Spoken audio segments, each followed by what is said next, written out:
7h15 en direct sur Grand Lille TV, ravi de vous retrouver pour une nouvelle édition du journal de la rédaction. Bon réveil, bon appétit si vous prenez votre petit déjeuner avec nous et bon courage si vous partez travailler. Avant toute chose, dans le Grand Lille, les prévisions météo, le retour d'un temps chaud et lourd aujourd'hui sous le soleil et une belle ambiance générale.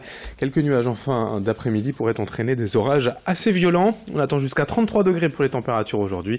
Les prévisions complètes, bien sûr, vous le savez, c'est après ce journal. Dans l'actualité, d'abord à la une, aujourd'hui on revient sur cette opération terroriste mené à Wattignies hier matin.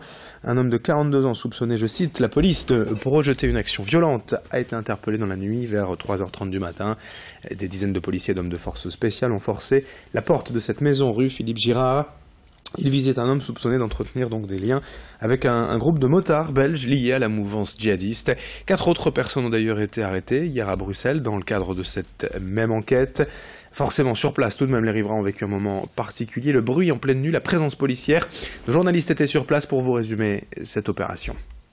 Nuit mouvementée à Wattignies, les forces spéciales antiterroristes et la DGSI sont intervenus sur un logement situé juste derrière moi. Ils ont enfoncé une porte avec un bélier. Il était aux alentours de 3h30. L'individu a ensuite pris la fuite avant d'être attrapé quelques rues plus loin aux alentours de 4h. La rue a ensuite été bloquée pendant plusieurs heures, une bonne partie de la matinée, avant que les forces spéciales, la police et la DGSI ne quittent les lieux. La rue a ensuite été réouverte, comme vous le voyez derrière moi. Le trafic a repris son cours et on peut remarquer que de nombreuses voitures s'arrêtent pour prendre des photos de la fameuse porte. Cet assaut a évidemment fait du bruit. Les riverains, bien sûr, l'ont entendu. On leur a d'ailleurs posé la question. On a entendu des sirènes, mais on n'a pas imaginé que c'est ça. Mais on a cru que comme quoi soit c'est la BAC, soit c'est le SAMU qui est passé. On a entendu des bruits violents, des bruits de vitres cassées, des bruits de portes qu'on enfonçait à coups de bélier. Ça nous a réveillés évidemment. Bien sûr, on s'est mis comme quelques voisins à la fenêtre. Et puis la rue était investie par la police. Il y avait au moins, je suis descendu jusqu'ici sur le trottoir. Je me suis fait renvoyer tout de suite parce qu'il a fallu rentrer pour la sécurité. Et il y avait au moins une dizaine de voitures, 10-15 voitures et au moins 30 gendarmes, tous cagoulés, d'autres avec des boucliers et puis casqués et puis des chiens. Donc apparemment ça s'est passé quelques maisons à côté.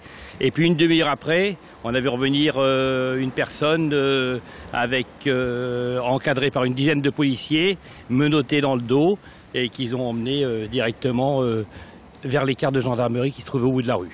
Forcément, quand on sort le matin de chez soi, on s'attend pas à les voir encore là, quoi. J'ai compris que c'était pas du stup, forcément, et que c'était un peu plus terroriste qu'autre chose, quoi. Dans l'actualité également, en bref, 3 femmes interpellées à Roubaix dans le cadre d'une opération antiterroriste et également des traces ADN de l'une d'entre elles ont notamment été retrouvées sur une des armes de l'auteur de la tuerie et de l'hyper caché en janvier 2015 à Paris, Mehdi Koulibaly. Dans l'actualité, on ne manque pas également d'évoquer les résultats du bac 2017. Hier, le grand jour pour 45 000 élèves de terminale de la région. Les résultats ont été publiés à 10h comme d'habitude et comme chaque année. Malgré la publication en ligne, ils étaient nombreux tout de même à s'être déplacés pour connaître le verdict. Ici au lycée Raymond Queneau de Villeneuve-d'Ascq, comme partout ailleurs, les mêmes scènes d'émotion, des cris, des larmes, des accolades et des sentiments souvent partagés aussi par les parents, les professeurs qui ont accompagné ces élèves tout au long de l'année. La question est maintenant de savoir quelle sera la suite pour ces bacheliers, quelles études supérieures enchaîner la rentrée pour les reçus, quelle matière choisir dès aujourd'hui pour l'oral de rattrapage. Nos journalistes étaient aux côtés des élèves et de leurs familles, des enseignants hier matin pour vivre ce moment d'émotion. Je suis admis, je suis très content, ça fait plaisir. J'étais un peu stressé, mais là ça va, je suis libéré. Très bien, j'ai la mention très bien, donc c'est parfait pour moi. Moi je suis ravie et j'espère qu'il sera admis à la prépa Fédère, c'est son vœu. Je ne m'attendais pas à l'avoir en fait, donc voilà. Donc ça me surprend parce que je pensais l'avoir avec les rattrapages, mais bon. Mention très bien, je sais pas du tout ça sort d'où, mais voilà. Que j'ai eu mon bac S mention bien et je suis très contente. Je m'y attendais un peu. Ça s'est bien passé mais c'est vraiment stressant. C'est une fierté et puis c'est toute sa vie. On va tout le temps s'en rappeler et puis nos parents ils sont fiers aussi, notre famille. On a été admis, je sais pas si t'as été admis. Si, j'étais admis. Moi j'étais admis à mon vœu donc... Ouais, donc on peut passer à l'échelon supérieur. Maintenant c'est tout, je vais aller en études supérieures, c'est mieux. Comme ça j'oublie le lycée, c'est fini ça. Je sais pas, peut-être ça va ouvrir des portes, je sais pas trop, mais on verra par la suite, on verra. On sera plus fiers que nous et ça nous encourage à travailler encore plus dans l'avenir et à l'université après le bac. On partage avec eux une année, ça serait dommage de ne pas être ému le jour où on arrive à l'objectif qu'on cherche pendant toute une année, quoi. Et quand on voit beaucoup d'élèves en train de sourire et de crier, c'est forcément que c'est... On est heureux avec eux, quoi. On partage ça avec eux. En bref, dans l'actualité du jour, ce matin, l'association de lutte contre les inégalités sociales ZUBDECO recherche actuellement 17 jeunes de moins de 25 ans pour effectuer une mission de service civique à Lille et Villeneuve d'Ascq, axée sur l'éducation et le tutorat. Pour effectuer cette mission, il faut être disponible 26 heures par semaine au minimum et pendant au moins 6 mois.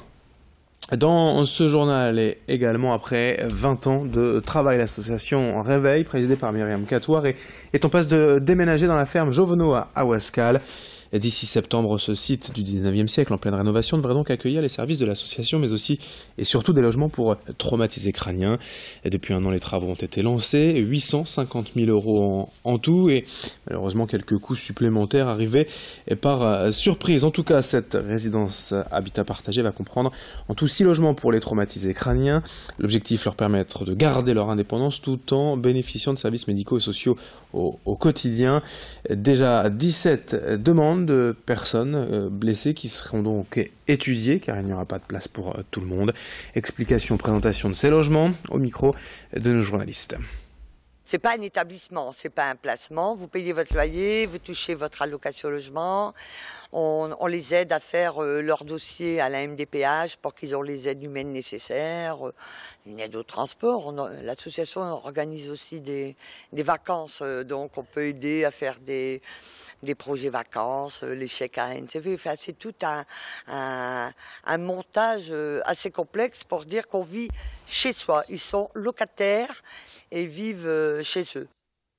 Allez, fin de cette édition en 7h22 en direct sur Grand Lille TV. Les conditions de circulation, les conditions météo du jour, tout cela dans un instant. La formation continue sur Grand Lille.